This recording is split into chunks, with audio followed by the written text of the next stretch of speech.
Welcome back to Digesting Dark, where we are tackling the Netflix series Dark one episode at a time, leading up to the third and final season premiering on June 27th.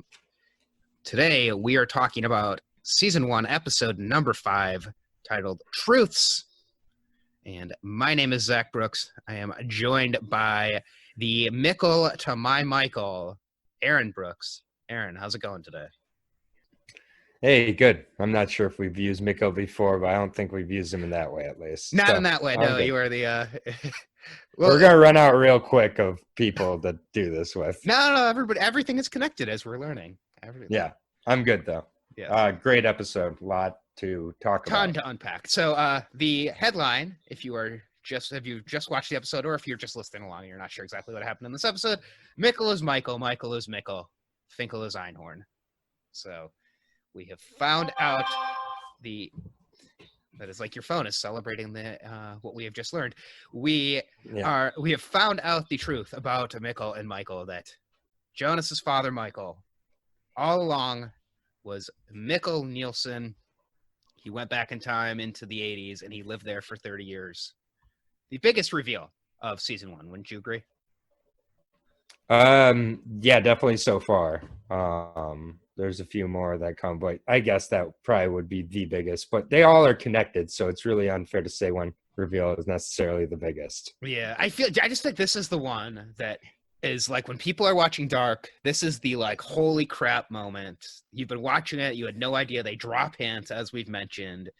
You start seeing it, but you do not fully realize it until, well, I mean, I don't know if it's until you hear the letter or until you see Enos with the book putting it on Michael's grave. And makes you want to go back and rewatch the first 5 episodes again, I would imagine. Yeah. There's another twist that comes later that I think may be my biggest. But is that Jonas is the stranger? That has to do with love. With love? Oh, interesting. But it's not in this episode. I'll say that much. I want to remind it's yeah. That's not in this episode. Okay. Definitely, this is definitely the biggest reveal of this episode and so far in the season. Yes. Yeah. Okay, interesting. We'll be curious to see what the bigger reveal is. I just feel like this is like when you talk to people about Dark who've watched it. This is the like, oh yeah, that's the show where the kid goes back and he becomes the father. Yeah. There's one that for me I think I look to. So I'll stand by. Right. I'll point it out when we come to it, though. I want to keep a little bit of a keep some suspense. All right, good. So. You know, this one, what we've been doing is we've been tackling these episodes to break them down by family. I think you mentioned before that might not work for very much longer. I would say this is probably the episode where it stops working, because this is the first episode where we're seeing 2 different timelines. So we're seeing the 80s and the present timeline. So I think it probably makes sense to do each timeline individually, and then maybe within the timelines we could probably still stick to the families somewhat. Or would you rather go through the characters and kind of jump back and forth between times? I think we can kind of go with the times. I think that makes a lot of sense here. And when it makes sense, we'll jump. Okay. So, but I think going with the times works. All right. Well, we open this episode with split screen. We end the episode with split screen also, where we see the characters and their 80s counterpart. We also see, people, and, we see Jonas split screen with Martha. And I think, do you want to start in the 80s or do you want to start in the present? Let's start in the 80s. Let's start. Yeah, I think that makes sense. All right. So let's go to the 80s. I did actually have one big observation, but I think, well, let's just start with that, because before we go to the 80s, let's start with my big observation. So, of course, we love the intro on this show. And as I was watching the intro, and I know the last episode that we just recorded yesterday, we talked a lot about mirroring and twins and symmetry. And I never really, maybe I put it together before, but it really hit me that the intro is like completely mirrored. Everything is symmetrical split across the vertical axis in the center of the screen for the intro. Yeah. Oh, yeah. I definitely noticed that. I've just not figured out what that's supposed to mean. Yeah. Well, I think it's like they talked a lot about mirroring, right, and doubles in the last episode. And then I started thinking about mirroring, and I also thought about that the Nielsen children, all their names start with M. So we have Mikkel, we have Martha, we have Magnus. All start with M. Of course, if you turn the letter M, you would get the number 3. And we've talked a lot about threes in this show. Mm-hmm. So I was thinking about that. And then I was also thinking about reflecting, right? If you reflect an M on itself, you get an infinity sign, essentially. You get those loops. Mm-hmm. And then, so this is like my brain, this is like why it took me so long to watch the episode, because I paused and started thinking through this. Mm-hmm. And I did not even smoke any pot or anything before I did Yeah, I this. was about to say it's a good thing you're not on the substances I'm on watching. Right. This. Yeah. That's So why it no, takes I me just so I just long. started having like these like thoughts about it. So then I started thinking about like letter reflections and palindromes, and then I started thinking about all the names in this show, and they all start with letters that are reflective, that are symmetrical letters. I do think there's a word for symmetrical letters, where you can split them down the axis. Like M, if you split it in the center, reflects on itself. U, if you split it down the center, it reflects on itself. It's the same. So that's, the M characters. We got U for Ulrich. We've got Katerina. If you split that the other way, if you split that horizontally, that K is reflecting. Bartos, same thing. Elizabeth, Charlotte, like all of these characters whose Hannah, whose names are their names start with a letter that is reflective. Except Francesca. Francesca, you don't, because F does not reflect. Right. Jonas, that was the big one that stuck out to me. Jonas does not reflect, and Regina does not reflect, and those are the three main. And Peter. So those were the big main characters that do not start with letters that you can cut in half. I guess But Wooler does. Wooler does. Winden does. Yep. Peter. So I don't know. I don't know if it means, if it's supposed to symbolize, like, obviously Jonas is like a key figure in this, but maybe that's like everybody else is in cycles, but Jonas is the first letter of his name is not a cycle. And maybe that's, you talked about Peter before, and how Peter, Peter has a significance, like a biblical significance of his name, as does Jonas. So maybe some of the names are chosen because of that. But I mean, as does like Saint Christopher. Another, like Christopher is another. There's. I almost wish we could get someone who is a religious scholar on one of these episodes, so we can just kind of go through all the names and identities and see. Oh, that would be interesting. Sticks out to them. Maybe if we have some time before the third season drops, we can try to find a person. I don't even know who that would be. Yeah, but I didn't mean to cut you off. No, that's okay. So I just thought it was interesting. So, do the people who stand out, is there something significant about them? So then I also was thinking about how many H names there are. There's HG, there's Helge, there's Hannah. Of course, the H you can split either way.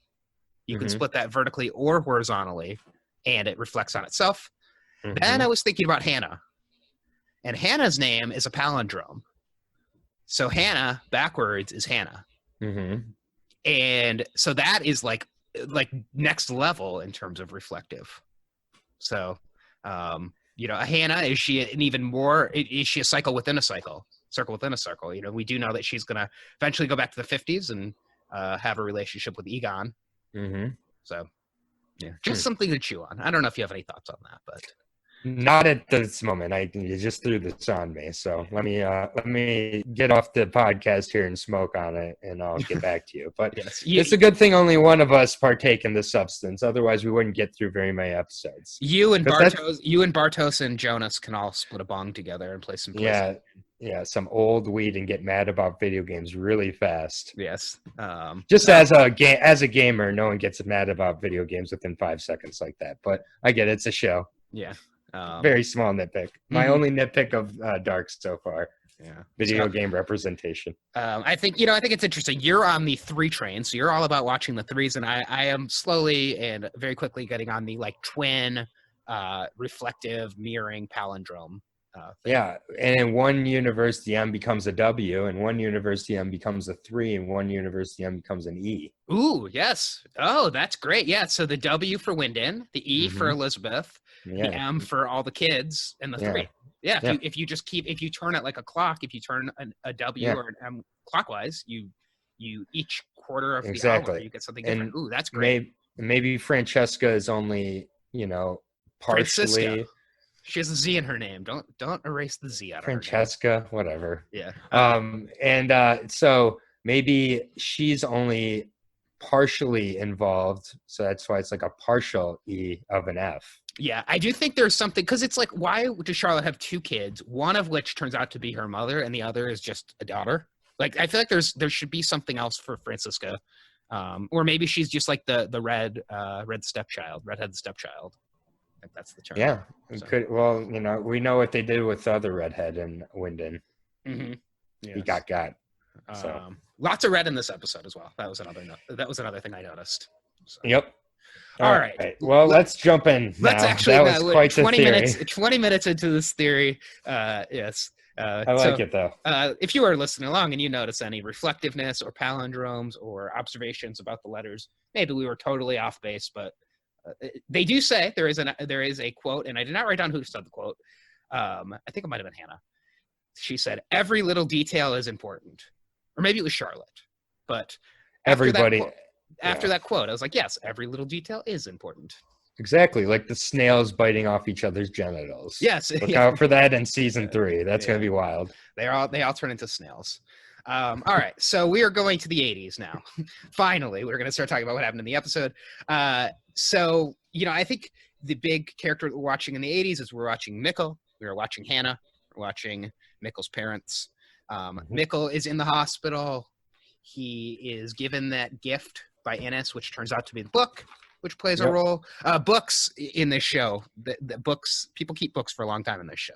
Whether it's HG's book, it's the I'm Not Afraid book, the Notebook.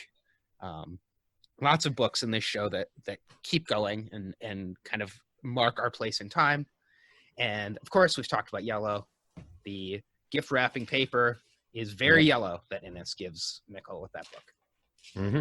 It's got like circus and like loops on it. Oh, I didn't notice the loops. I thought it looked kind of like the wallpaper once again.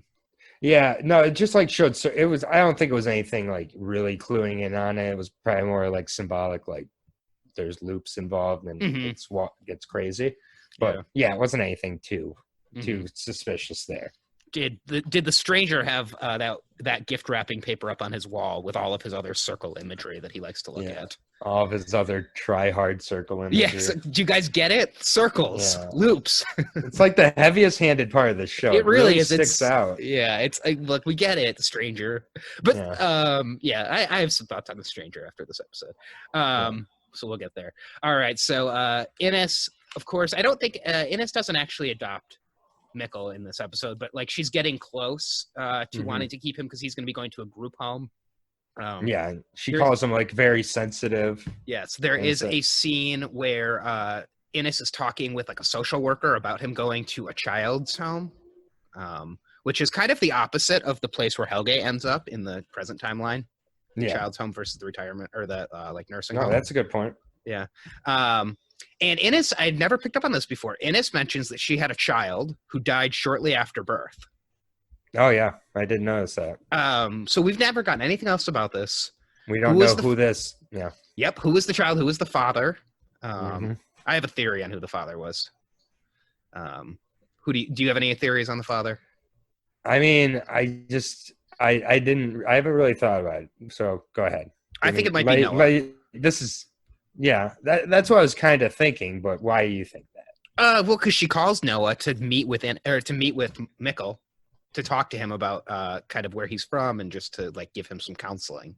So she clearly knows Noah somehow. She gets him, and it's not like Noah is a man of this time because Noah is traveling all over different times. Yeah, but we also know that Noah and Elizabeth are going to end up being together, so it would have to have been before he was with Elizabeth. Well, or maybe not. Maybe he cheats on Elizabeth with Ines. Oh my God, a relationship with cheating involved. I know, crazy. That would be crazy for Winden. For this show. Yeah. I noticed something else in that episode too, or in that scene. It was a scene that I think the first time I watched it, I never even picked up on anything that was mentioned, but we have the baby. We also have a person walk by them with a bandaged eye. Oh, I didn't notice. Yeah, it was like very Waller looking. It's crazy because you watched this episode. So did you watch this episode twice before we talked about it? Is that correct? Yep. Like just twice in the last couple days, plus all the times you've watched it. And there are still like small things that like you didn't pick up or I didn't pick up. It's crazy how much you can watch this show. Yeah. Yeah, absolutely. Endlessly rewatchable for sure. Yep.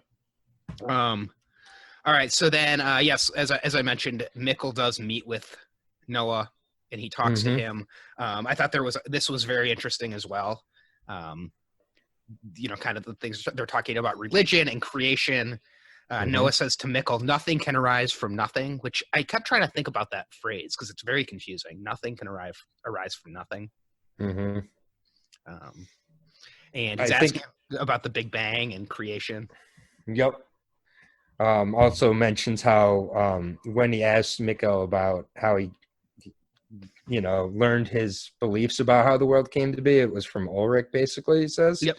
And he says how Ulrich had always said religion brainwashes. Mm-hmm.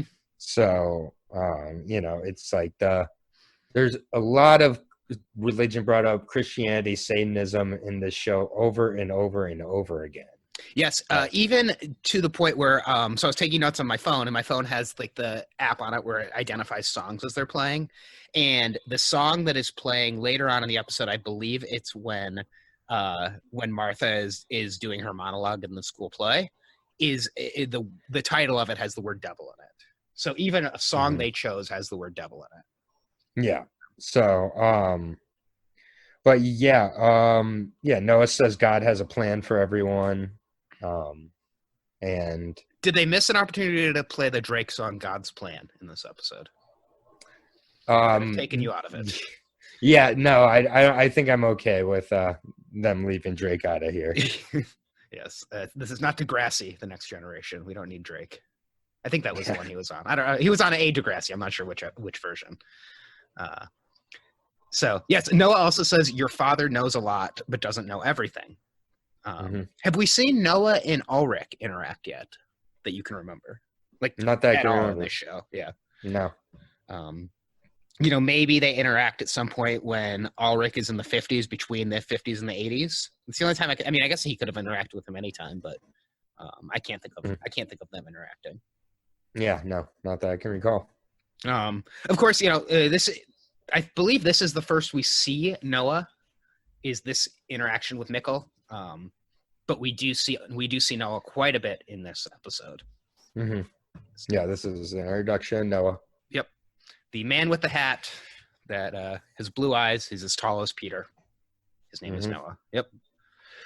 All right, so then we followed her along with Hannah and her father a little bit in the 80s, and earlier in the episode, just jumping over to Hannah, she she's talking to Ulrich. She's obviously like already obsessed with him. I think at the beginning of the episode, we see her like cutting out a picture of Ulrich and pasting it in. Proper stalker shit. Yes, she's very stocky. And she's jealous of Katerina. She sees Ulrich and Katerina holding hands. Yeah, even when they're walking up, Ulrich is saying to Hannah how when you grow old, your heart dies. As you grow, your heart dies. And then as she's talking, she said he also mentions how everybody in Winden is stuck in their own pigeonholes. Yes. So. I wasn't sure. So I watched that part a couple times, and it seemed very loaded in the dialogue. And I tried to jot down what he said, but it like kind of picked up mid. He was talking about a movie or something that you'd just seen. Yeah, I wasn't sure if it was a movie or a song, because he says. She says, "Would you go see it with me again?" Oh, she did. Okay. Mm-hmm. All right. Because all I wrote down was he says, you think they've become friends, and bam, there's a bond between them, but they're stuck in they're pigeonholed. So. Yeah. So and then as Hannah's talking to Ulrich the whole time, Ulrich's staring at Katerina, and then goes over to her obviously, and Hannah, the jealousy of Katerina back then. So they clearly show again the no future on his back. Mm-hmm. So I think they just keep telling you there's no future with Ulrich, whatever that means. I guess if you're looking at the present timeline, there is no future with Ulrich because he's going to go to the past and he's going to be stuck in the past as far as we know. I mean, he's never coming back to 2019 after like a day or two after what we're seeing in this. So right. He really doesn't have a future. There's not much of a future in a jail cell, except that hair. That hair is great. Oh yeah. Then it gets to Katerina and Ulrich talking about losing their virginity to each other. And this is definitely meant to mean something. When they go, she goes, she doesn't want AIDS. And then she says she doesn't want kids. And then what the AIDS thing, I'm sure like the 80s. Yeah, I think it was just the 80s. I'm sure that was like, too. I get that. That's not why I'm worried. But then they again goes, no kids, never. Never no kids. And like Ulrich agrees, never no kids, never. So, And in the first episode ever of the first episode of the season, when they're getting ready for school, they look at each other and they go, "Who decided to have kids?"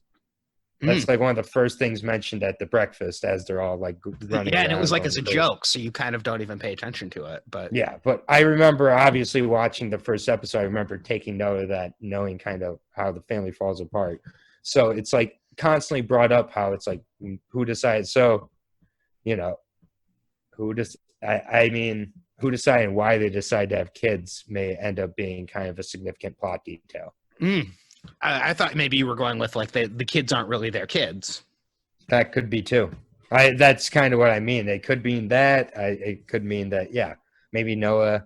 These are also Noah's kids. Maybe every kid's Noah's kid. Noah just are going through time, and like they end up adopting the kids. They end up finding babies, or I don't know. Yeah, that's and then having their own kids and the incest tree. It becomes the fact that maybe everybody in that world truly doesn't belong there because of something that happened. Mm-hmm. And the other thing it could be is never no kids. If you say that as one sentence without any punctuation, never no kids means kids because you're saying never. Yeah, I didn't write down the exact order, so I may be paraphrasing there. Yeah. But yeah, I definitely wrote that down. So I wrote down that's like very on the nose that Katerina keeps saying no kids, and obviously they will have kids, but maybe it's more of a clue than I'm giving it credit for. Yeah, I don't know. It's just yeah, and then I did make note of Ines mentioning that she had a son who died shortly after birth. That came up. Yeah. I mean, we don't even know, yes, we think that she had a son that died, but could it be that she thought the son died and Noah took the son and took him to a different time? I mean, it could be. This, like some of these questions, like it's a lot to wrap up, but what if we see Ines having a baby? She's told the baby died. The baby gets taken to some future time and maybe the baby becomes Mikkel. So that would be like a crazy cycle where Mikkel was her son the whole time. Oh, could be. I don't know. That would be pretty wild, but this show is nothing if not wild. So, and then so back to Hannah. We see Hannah with her father, who we don't really know anything about. Hannah's father. I don't think we really ever learn anything except that he kind of looks like Ron Jeremy. That's all I. Yeah, and he runs and he's like going all over town, like with his like textile company or whatever. Yeah, he does all the like cleaning of the uniforms and towels and things like that apparently for the school as well as for the hospital. I don't know why the school would need textiles cleaned, but whatever. And Hannah, is feeling very unsure of herself because of Katerina and Ulrich and the way that they interact. And she's like looking down her shirt and like is disapproving of her body. She looks over and she sees her future husband, Mikkel, sitting there on the bench, reading that book, or opening the book at least. And because of the way, and I thought this was very interesting, because of the way that Ulrich makes her feel about herself, because of how upset she is, because of Mikkel's father and the way Mikkel's father makes her feel, she is inspired to go and talk to Mikkel and ask her if she's pretty. So if Ulrich never treated Hannah the way that he did and did not get with Katerina, then Hannah never would have been drawn to Mikkel in the first place. They never would have met. And Jonas would have been there. Maybe. There's some suspicious things about this first meeting, though. Oh, really? Because she immediately, after like first asking if he thinks she's pretty, he doesn't like look or whatever. He kind of just ignores her, and then she goes right into magic and talking about magic, which almost is like somebody gave her pre-existing knowledge about Mikkel being a fan of magic so that she would know to say that to get his interest. Yeah, because we never see anything with Hannah that shows us that she likes that she likes magic at all. Also, she kind of like shoehorned in her definition of magic by just being like, whatever I want to happen happens. Yeah, and that's it's almost like she just wanted to mention magic to get his attention. Yeah, that's really interesting. Get his attention.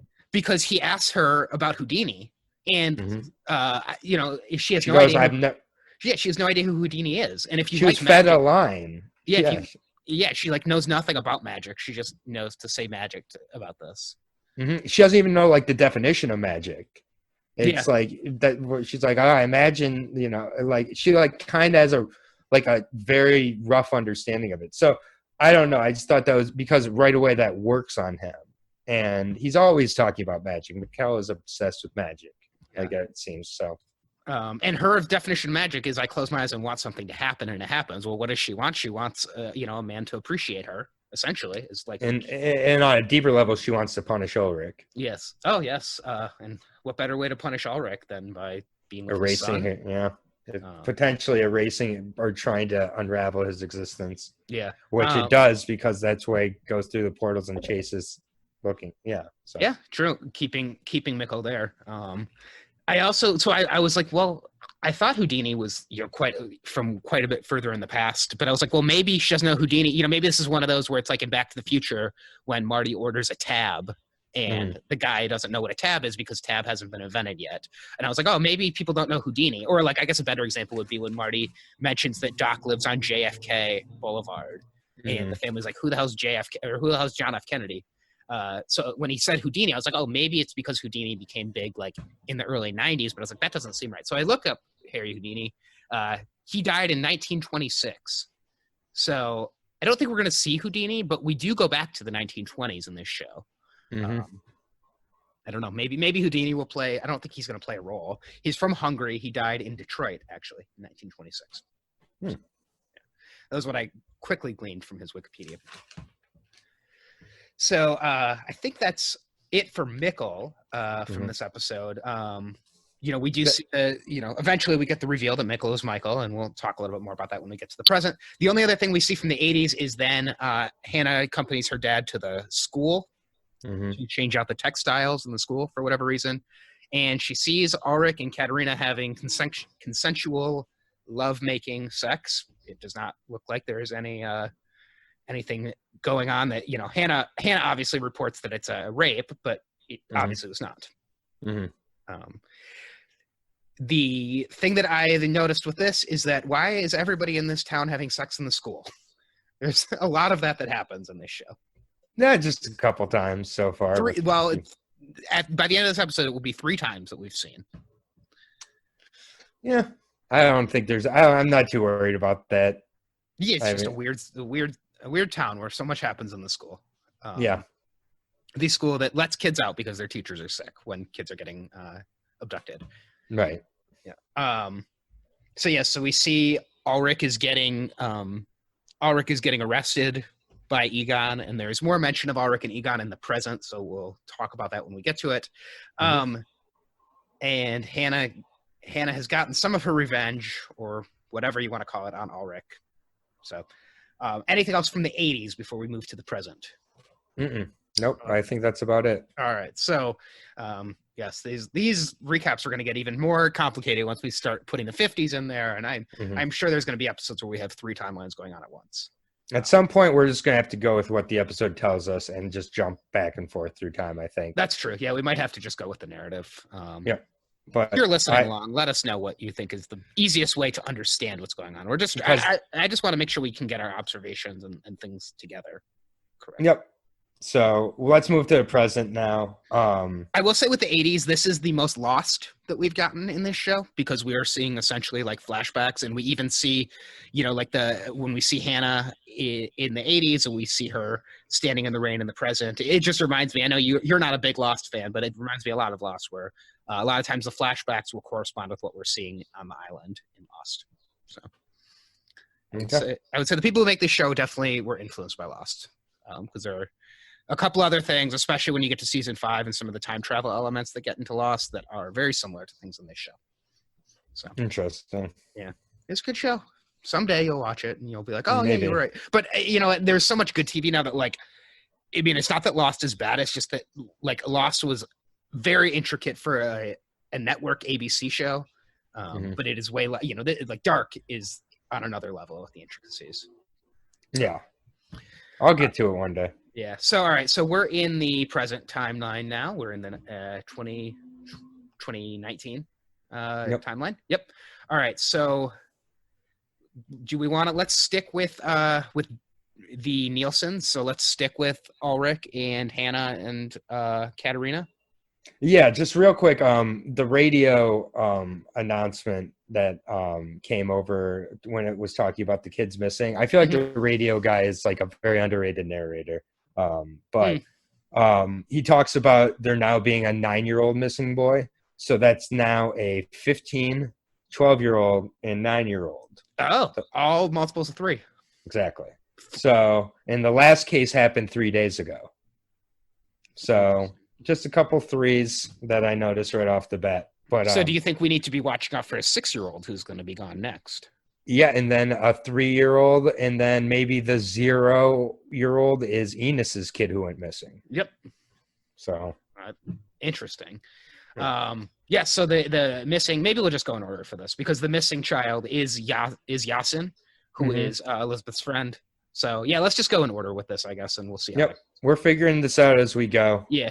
And I think this works for a show like this. We're organically working it out here. I think that as we go, going narrative wise is going to be the only way to do this. Yeah. Because otherwise I won't be able to keep track with my notes and everything. I know I'm like scrolling up and down.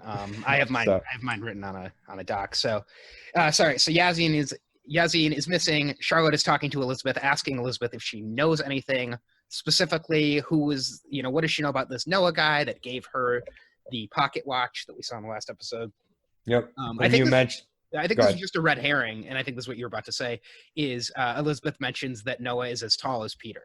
Mm-hmm. Yeah, I think this is all just kind of a red herring. Although I do really pay attention to characters like Peter as this was going, and he was looking very serious the whole time as he was appearing to listen still. Yes. So there seems to be maybe some things that Noah is doing or involved with that Peter's not aware of. And she mentions that that Noah has blue eyes. I didn't really notice blue eyes when we see Noah. I mean, it's kind of hard to tell, but I just think color is so important in the show. It's interesting that it's blue eyes. Mm-hmm. Well, there's blue or brown basically for every character, and then there's Claudia who has a blue and brown eye. Oh, interesting. I did not realize that. Yeah, we'll get that later on. And this is when Charlotte says, every detail is important, which I feel like could be the tagline of this podcast, basically, or of the show. Peter says that he was at work till 11. I do think that this is where you thought that he was. He said 11. I think in the episode before he said 10. So he has some consistencies in his story. Yep. So, all right. Then we see the stranger, and the stranger with his circle pictures. He is so dramatic, is what I wrote down. And then I was like, well, I guess this is how Jonas would act in the future. I mean, Jonas is kind of like an emo kid. So maybe it makes sense that the stranger is so dramatic with this stuff. Yeah, and then is this where he ends up asking Regina to deliver the package to Jonas? It's a little bit later, but yes, he does end up asking Regina to deliver the package.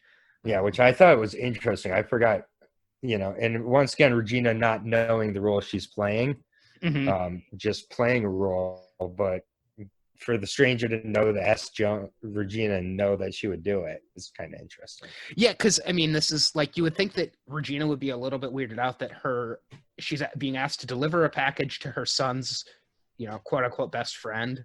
And wouldn't mention that, like, hey, this creepy guy who's been staying in my hotel gave me this to give to you. Like, she thought Jonas is some stranger to her, like, no pun intended. Like, she knows who Jonas is. Yeah. I thought obviously the stranger knows that she knows who Jonas is. Yep. The stranger knows that she will do it. So, yes. But before we get to that, we do see Bartos, and he's getting phone calls. He has a second phone. We never really saw where he got the second phone from, but is it just that he found it with the stash of things? Yeah, it was in the stash. Oh, okay. Yep. So he gets the call from Noah, and he's going to end up going to meet with Noah. I'm curious if in that phone call from Noah told him to bring Jonas, because in the next scene, we see Jonas and Bartos bonding over a bong and some PlayStation. It was PlayStation, correct? PlayStation 4, yes. PlayStation 4. Do you know what game they were playing? I don't believe it was a real game. It looked like one of those fake games that they put in a movie when they don't want to pay for actual license. But maybe it was a game. It was interesting, with symmetry. We see them sitting right next to each other very similarly on the couch. You could split the screen in half and reflecting. And then when they're playing the video game, their screen is split the other direction. It's split horizontally. Yeah, and Bartos is asking for Jonas to cover him as he goes down a corridor, and he doesn't. And he tells him to shoot, Hmm. Jonas to shoot, and he doesn't shoot. So just maybe, I don't know, maybe some clues for some things to come. I think they are begging us to think that Bartos and Jonas are going to be rivals in the future. Yeah, exactly. So which makes me think they won't. But I think they will. So that will be something we can track as season 3 comes. I think we are setting up for this grand battle of like light versus dark, Bartos versus Jonas, or Bartos versus Adam, or yeah. Jonas. I do think that maybe one thing that Noah said on the phone to Bartos was to yes, invite Jonas, but it was so to show Noah that he couldn't rely on Jonas because he knew Jonas wouldn't come, but he wanted to make sure Noah would know that You mean early on in Bartos? his life. Right. Yes. Yeah. So Noah told Bartos to ask Jonas, knowing that Jonas wasn't going to come, but then Bartos would have the knowledge that Jonas wasn't there for him. I like that. That makes sense. So, let's see. Scrolling in my notes, Ulrich and Hannah. We see Ulrich and Hannah. And is this after Hannah brings? Okay. Oh, so what we see Hannah going to the Nielsen house with something cooked for them. Yeah. What do you think she cooked for them? It looked like a big lasagna. It was pouring rain at the time. Yes. Also, when she showed up, so just I assumed just it was lasagna always, as well. I don't know what else you would cook in that situation. Yeah, and Schnitzel. Katerina didn't look too excited to see her. Yeah. Does Katerina know that? I mean, she knows obviously that Ulrich is having an affair. Do you think she knows it's Hannah? I think that there's always been kind of a weird probably tension between them where they've liked each other because Hannah's always been nice to Ulrich and liked Ulrich, and she doesn't want to be the jealous wife that's stay away. But also it's why are you so nice to my husband all the time? It's probably one of those types of tensions, I would think. And yeah, it's but you can tell Katerina's not excited to see her when she first shows up. Then says she can come in when they're sitting down inside. Right away, Martha leaves, so it's just Katerina and her, and she's asking Katerina where how Magnus and Marta are doing. Katerina goes, I don't know, and then asks where Ulrich is. She says Ulrich's out in the shower.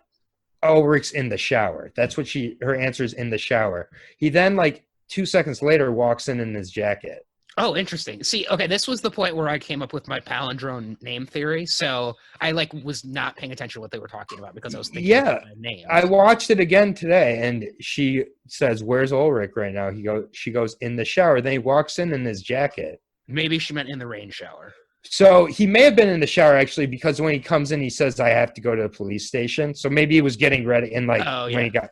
So it's probably not anything weird actually, because I don't know what that would really mean. I just worked that out because then he says I have to go to a police station, where Hannah is like, "Oh, can I get a ride?" Yeah. Which right away Katerina's like, "Yeah, he'll give you a ride," but she's glaring the whole time. Then how did she get there in the first place? So she walked. She said she biked. She said she biked. She biked. Okay. So I guess she leaves her bike there. And she also biked with the lasagna. I guess, That seems like terrible planning in a rainstorm. What are you doing, Hannah? Yeah. Hannah has her eyes on Ulrich and only Ulrich. So maybe Ulrich is showered with affection. Maybe that was what that stands for. Yeah, maybe. So yeah, but then then she does the classic when you're cheating on, goes in for the hug and then buries her face into Hannah's hair, takes a big whiff, and then very, very quickly and purposely glares at Ulrich. Ulrich the whole time looking. So Katerina smelled Hannah, and you think that's when she puts it together? 100% confirmed. Okay, yes. Affair confirmed. If you go back and watch the scene, it is if the closed captioning could say Katerina knows now. So Katerina is the best detective in the family so far. Interesting. Oh, I like that. So see, this was my fault because I started being like, oh, all the kids have M names, and then I was watching it and pausing it, but trying to write down this theory. I'm glad you watched. And then they get in the car, and they're driving. And basically Ulrich asks Hannah not to call. Hannah says she's more than an affair. That was her response. And then Hannah says she won't just let him go. Yeah, he says, "Leave me alone," and then he says, "Get lost," and then we get a Lost-esque flashback to young Ulrich and young Hannah. So, yes, Yep. it is a clue that everybody should watch Lost if they like this show. Maybe. Yes. All right. So then we spend some time in the 80s. We come back. We have Ulrich and Charlotte talking in the police station. Some good stuff in this scene. We get some great stuff where Ulrich talks about how the reason why he became a cop is because the cops who handle his brother disappearing did it so poorly. 33 years ago. 33 years ago. So he's obviously talking about Egon. We also see him getting arrested by Egon, so that probably has something to do with him becoming a cop. He refers to Egon as like a drunken pig and says he doesn't want to become a drunken pig like the cop who handled Mads's disappearance. And then Charlotte brings up the 33-year cycle, which is very interesting. She talks about the lunar solar cycle. The Big Bang once again is mentioned. So the second mention of the Big Bang in this episode. And Charlotte talks about her grandfather was very interested in the 33-year cycle. Of course, at the time, we do not know who Charlotte's grandfather is. Now we know her grandfather is, or her adopted grandfather is H.G. Tannhaus. Yeah, he's obsessed with the Big Bang, the Big Crunch, which I don't know what the Big Crunch is. No, I don't. And then Nietzsche's eternal recurrence, which is the snake eating its own tail. Which is an eternal cycle of the past always repeating, or past becoming the present, becoming the future, becoming the past. So, but Nietzsche's eternal recurrence is brought up a lot in this show. Oh, I'll have to look that up on Wikipedia.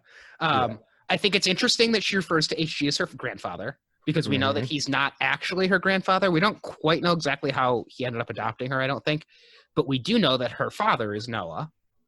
Yep. And basically, if HG is essentially her, if Noah is like one of the like key travelers, and symbolically HG is her grandfather, so HG is the father. We've talked about him being like the father of time, basically. So if he's Noah, so the stand-in of him being her grandfather makes a lot of sense.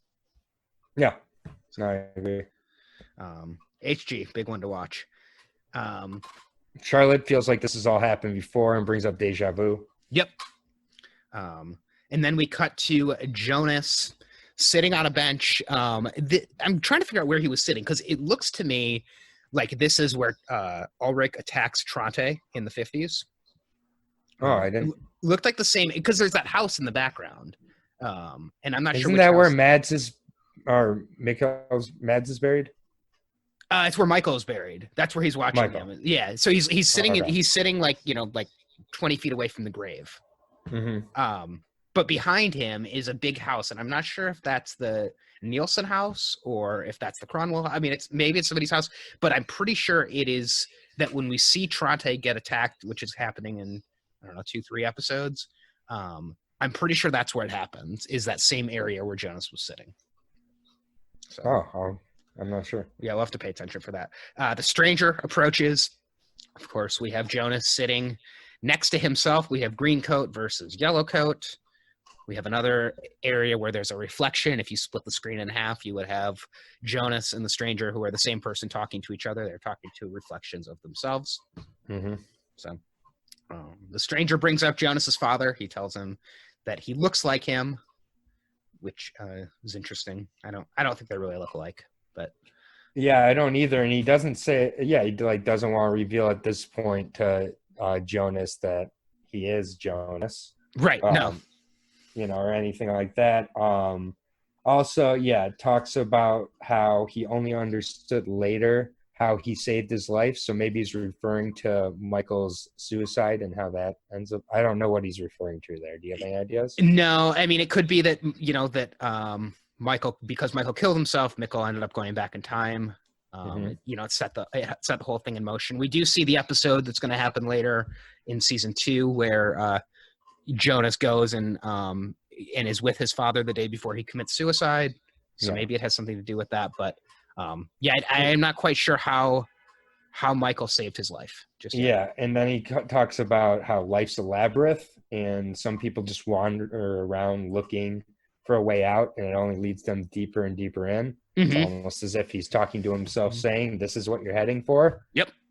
And yeah, it's like he also mentions how death is incomprehensible, but you can make peace with it. So I think it's almost he's talking to his younger self, like, you have to remove yourself from existence or remove us from existence. And I can't do it. You have to do it. But I know you won't do it because you don't. That's why I'm here, but you have to do it. He himself was in the labyrinth. Do you think he got this labyrinth metaphor from looking at the picture of a labyrinth on the wall? Is that why he just stares at that picture for so long? Yeah, I don't know. He's really into labyrinths, though. Yeah. So, yeah. I mean, this whole show is a maze, and it's and he said and like it's and like he's just like really setting in, to Jonas. He's like, question everything you do, if it's the right thing, if you should be doing it. Everything you do from this day forward, like, it's just, you have to make sure you're making the right decision. AK, don't kiss Martha. Except he's doing the same thing he's always done, because Jonas always talks to the future version of himself, and the future version of himself knows this, so Jonas will always go and do this. Nothing can be changed, but he's convinced he can change everything. It's in the conversations with the stranger and HG all the time. HG mentions it to him, says nothing can be changed, but it's like Jonas's main goal in life is to change the unchangeable. Right. And it's the snake eating its own tail once again. Yep.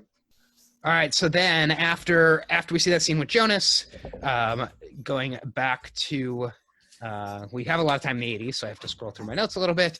Then we get the very important scene with Martha giving the monologue in the play. She's talking about how things are a circle, how they are all tied together, how fate ties things together. She even brings up a red thread tied into a knot. We saw Jonas receive from somebody, I'm assuming from the stranger, in the last episode. And Jonas looks at it when he's ignoring the call from Martha too. It has something to do with love, I think. The color red? The red loop has something to do with the loop of love or something. Oh, interesting. Yeah, because it is it's a knot, right? They're all twisted into a knot. This love triangle, and everything is very red in this episode, or in this scene. I mean, even the lighting on the stage, like Martha looks very red. Yeah. Also, Martha or Francisca, because she looks so red. Yeah. Also, in Martha's play, she talks about how all fates are tied together by a thread, red like blood, and that cleaves together all our deeds. One cannot unravel the knots, but they can be severed. And then it shows Jonas in the crowd watching. She's looking at Jonas, and it says, only severed by the sharpest of blades, while staring at Jonas. It will take the sharpest of blades to sever these circles than these loops that we have. So what's a sharper blade than removing yourself from existence? Yeah. I could definitely see that. And everything, I just think this was such an important scene. Because we're just having a random play, and she's the only one in the play. We have seen some tree imagery in this show as well. Obviously the trees by the caves, but behind Martha there's trees on the set. The box where Innes keeps the letter has a tree on it. I'm sure there are more trees in this show, family trees too. So just another motif that we're seeing, and I'm not sure if it has higher significance than just having trees around, tree of life and things like that. Yeah. So then Jonas confronts her backstage in the locker room. This is the third time that we are seeing characters having romantic relations, I guess you could call it. I don't know. We don't know if we see them have sex. I don't think they have sex. I think they just make out. Yeah, they just make out, but he tells her the truth about having a mental breakdown. Yep. And he says, if my father hadn't, right before they make out. So if Martha's brother, Jonas's father, had not killed himself, then Jonas wouldn't have had the breakdown. They would have been together, and she wouldn't have been with Bartos. So it is all things are getting tied together. And this happened right around the time when we also had a romantic relationship between an aunt and nephew on another show as well. So it is a theme of this time that we had we had that. I hope that this aunt and nephew relationship turns out better than the other one that we saw on TV. Not sure. Yeah. Well, hopefully the end of this show is better than that show, at least. Hopefully. Yes. That is a low bar to clear. All right. So then we get to Noah and Bartow's meeting. I'm curious who Noah's driver is because he's in the back of like a limo and he just has some random guy driving him around. Mm-hmm. Kids. Uber black. Yes. And I don't think there was much more between this except just to be like, hey, look, here's Noah again. He's the exact same age as you saw him in the 80s. So there's something weird going on with this guy. Yep. Yeah, I don't think there was too much more than I think that they were just kind of establishing Noah has his hands in a lot of pots here. Keep your eye on Noah. Yeah. I think early on they want you to think Noah is like the big bad. He's this either ageless guy or Time Lord. We're not sure which. So. Yep. And then we see Katerina and Ulrich. Katerina's asking Ulrich if he's cheating. I thought he was going to fess up. Even the first time and on the rewatch, I always thought he was going to fess up, and he keeps saying no. Yeah, he asked the classic non-denial question of where did you get that idea, which is like might as well say yes, you cheated. But anytime as a former huge liar, I can tell you anytime someone approaches me with something I've lied about, and I ask who told you that idea or who gave you that idea, I'm trying to get some information to know how I can deny. Right. And continue to lie. And he then says, which I just don't think, like, I think this is said on purpose. He says he'd never do that. He uses the word never. Like, so maybe he's like just trying to really to lie, but maybe it's just like, well, yeah, I don't know. Well, I think a lot of it, where did you get that idea? When did you get that idea? Could be the other side of that coin. So we've seen where is Mikkel, when is Mikkel. Yeah. So, yep.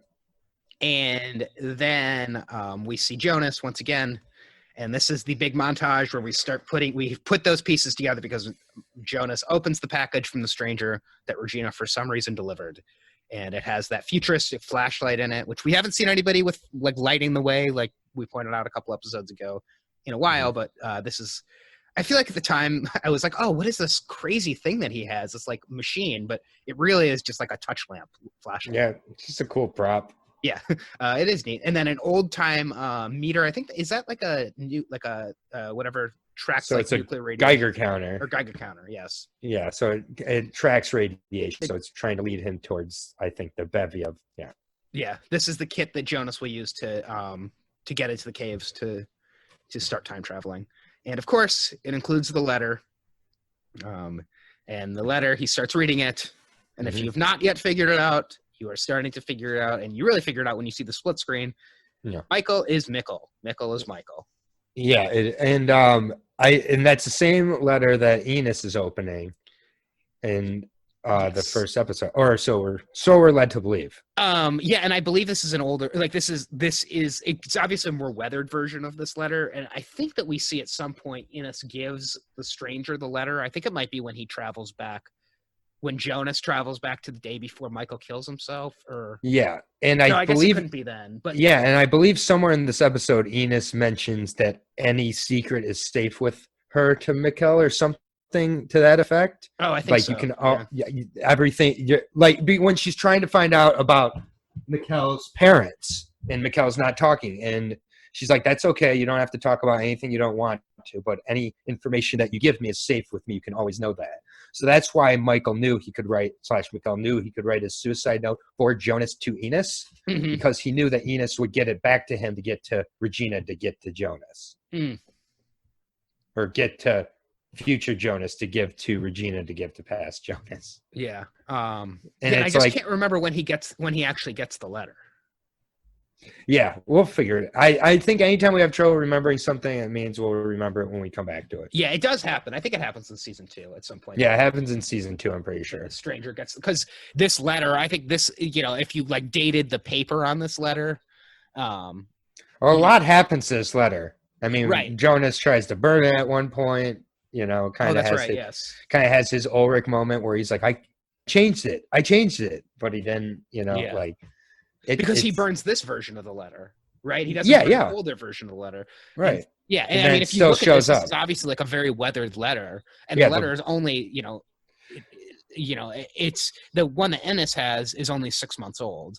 So Right, but I think it's the same letter. It's just been traveling. Right, it's been traveling for like years or whatever. Yeah, because the envelope's open already, which that opens it up for somebody to replace the letter. Well, what would they replace the letter with? I don't know. I don't know. You never know, because the letter didn't look weathered compared to the envelope. I thought it did.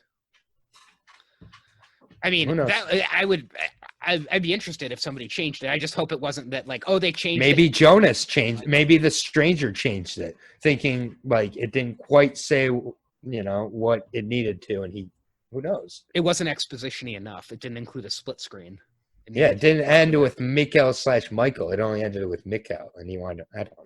He's like, I'm an idiot. I need this written out way more clearly than what my father wrote out. Exactly, and maybe that ends up screwing things up even more. Yeah. Who knows? One thing. Well, I guess we'll just close out the episode, and then I'll bring up my question. So then I always thought the end of the episode was always Mikhail and Michael, but nope, it is not. Once again, we end the episode with HG. He is now being visited by the stranger. I don't know if we know what time this is. I think it's the 80s probably that he's visiting HG, just based on how old he is. Yeah. And that's it. He says, I want to talk to you about time. Yep. This is the stranger is going to give HG some valuable information that he needs to make his time machine possible, which is what the stranger is using to travel through time in the first place. And it was 3 minutes to midnight. I did notice the clock is like the clock is like very very prominent. So maybe he only had 3 minutes to 3 minutes to talk or something. I don't know. But it was 11:57. Yep, I noticed that as well. There are, I try to pay attention to the time whenever they show it. They show Jonas's the time on 7:36. Yeah, or the time on his clock radio. I never know if that's important or not, but I try. It might not be. And one of the other things is that they don't overdo it. Like Ulrich missed 22 calls from Hannah at the beginning of the episode. So it's like they could have really been like obnoxious and been like 33 missed calls. Like it's like it's not like every single number that shows up is a multiple of 3 or something like that. But 22 is a palindrome. It is a palindrome for Hannah, so maybe Hannah only does palindromes. But and 11, the number of days that or the time that Peter said that he was at the office until is also a palindrome. So 11, 22, 33. Yeah. I don't know. There's a lot of numbers. This is the problem with tracking this stuff. Then you just start seeing it everywhere, and you turn into like the stranger in front of his board of everything going on, and you're just like, what is that a clue to? So how did Jonas break his phone? Jonas's screen is all cracked, and I don't. He's got. I mean, everybody's screen has 1 or 2 cracks in it. Yeah, his screen is like really messed up. Like, he should get a new phone. Yeah. I don't know if it broke the day that the night that Mikkel disappeared and he fell over. He fell a lot. Yeah. So, all right. Well, the next episode. What is the name of the next episode? Do you know? I don't have it on me right now. Dark Truth. I'm looking it up on the Dark Wiki. Looking up Dark Truth is not good because it pulls up. There's apparently a show or a movie from 2012 called Dark Truth. A Dark Truth. I just watched the new Kevin James movie this morning where he plays a Nazi, and it's basically Home Alone, but with a little girl in the woods. Joel McHale plays the father. It was interesting. It's called Becky. Becky, yes. Yeah, I heard that. It's very dramatic. So, yeah. So the next episode. It's called Sigmundes Cretus Est, which Sigmundes obviously is very important in this show. We learn more about them. So that is Sigmundes. We're going to learn more about Sigmundes in the next episode of Dark. That is episode 6. So, well, I guess we won't learn more about Sigmundes, but I believe it's named that because that's what we see written on the cave door. Yep. Yeah. So. I think it's the end is the beginning and the beginning is the end or something like that. Yeah, I can't remember exactly what Sigmund but they will tell us, I'm sure. Yep. So, all right. Anything else that we covered everything in this episode, I feel like. Yep. This was this was a very the last episode didn't have as much narratively. This one really moved the ball forward on a lot of things. Absolutely. And we didn't even get like half the characters. We didn't get any Claudia. We didn't get any Magnus, no Francisca, barely got Elizabeth. So, didn't get much Peter. Didn't get Waller at all. Unless Waller was that patient who was walking in the 80s in the hospital with the eye patch. Yeah, could be. So, all right. Well, now we need to give out our MVP for the episode. So I will let you go first. So I will give the MVP. MVPs don't always have to be heroes. Nope. The MVP here, I think, is Hannah. I was actually thinking Hannah as well. You know, the lie from hell, that like it's like the worst one so far in the show, it seems like making up the rape and how many issues that causes for so many people moving forward, like, and Regina being like, you know, Regina Tiedemann being the innocent bystander, just like kind of like how Egon Tiedemann was the innocent bystander of being poisoned by future Ulrich with all the information of like, I mean, the Tiedemann seem so far to be the innocent bystanders in some ways. So is Regina that the feature that Egon holds for Bartos then? I think so. And Bartos has been painted as like really a villain, and we see how he's treated even by his friends later on in like season 2 as like a coward, and as like, why didn't you tell us what you knew? Like, and he's ostracized. And then we see a lot of different. So I think that, you know, it's even, you said earlier in the episode you think Bartos represents all the dark and the bad aspects. I think that's what that's the result of him having partial information, maybe. Mm-hmm. Well, yeah, maybe it's the other way. Maybe Jonas is actually the villain and Bartos is the hero. Right. That's what I'm thinking. I do think we're just leading up to, and this is similar to Lost, where like it turns out to be a battle between two people that like it all culminates in this battle between two people, and I think that's kind of what we're seeing between Bartos and Jonas. I think at one point Egon even refers to Claudia as the White Devil. So, oh yeah, like, that's what she's known as when Claudia has the gray hair, and he has no idea that's his daughter. That kind of is an oxymoron to be the white light and the devil. It kind of works in the opposite. They kind of work against each other. Well, and meanwhile, Noah is the dark priest. Yeah. So white devil and the dark god, dark religious figure, dark priest. So yeah. So who knows? But yeah, I'll give the MVP to Hannah to answer your question. All right. Let's see. So my MVP for this, I mean, Hannah is a good one because she kind of moves a lot of things forward, just as being like a key puzzle piece. I think Ulrich also is a very key puzzle piece. He doesn't make great decisions in this episode. I'll give it to Mikkel, because this is the Mikkel and Michael connection is, you know, that is what like really sold me on this show, where I was like, holy crap, I have to go back and rewatch all this stuff. How could I have not realized that Mikkel was Michael? So I think Mikkel deserves an MVP point for that. So yeah, fair enough. Mikkel and Jonas, father and son, friend and friend, they both lead the pack with 2 MVP points each. Ulrich, Trante, Alexander, Egon, Elizabeth, and Hannah all have 1. So nice. Yes, it will be interesting to see who ends up with the most. Who do you think is going to have the most MVP points by the time we get to season 3? I mean, I think that it's got to be either Ulrich or Jonas, I would think. Yeah, I feel like it's going to be Jonas. I don't think Ulrich is going to end up with that many because, like, I mean, Ulrich. I guess he gets taken out of action, right? Well, yeah, he gets stuck in jail for 30 years. I mean, Claudia is going to get a bunch in season 2, I would imagine. Egon's not going to get many, unfortunately. No, I don't think so. He deserves like a lot, but it's not in the right. It's like he's on the wrong team. He's putting up a bunch of these numbers, but it's like it's not going towards anything. His team's not even making the tournament. It's so weird to think about. Egon and Hannah is going to end up being a couple. Like I never, before that happened, I never would have thought of Egon and Hannah being together. The things she'll do to fuck over Ulrich. Yeah, seriously. Like it's just an obsession with how can I ruin Ulrich's life, even if it ruins my life. I mean, Hannah is the double palindrome. Hannah is the only double palindrome name in this show. So is this whole thing is Hannah really the White Devil? Yeah, who knows? But we could talk about this show all day. Yeah. It's fun to see what kind of things we pick up, because like I did not think of any of this stuff when I first watched it and second watched it. Yep. And so this is a great way to, as we say in the name of the podcast, digesting dark. So all right, so that is going to wrap up Truths. I guess it's interesting this episode is also called, it's not just truth, it's truths. So there are multiple truths as well as lots of lies in this episode. Yeah. So, and every little detail is important, as we like to say.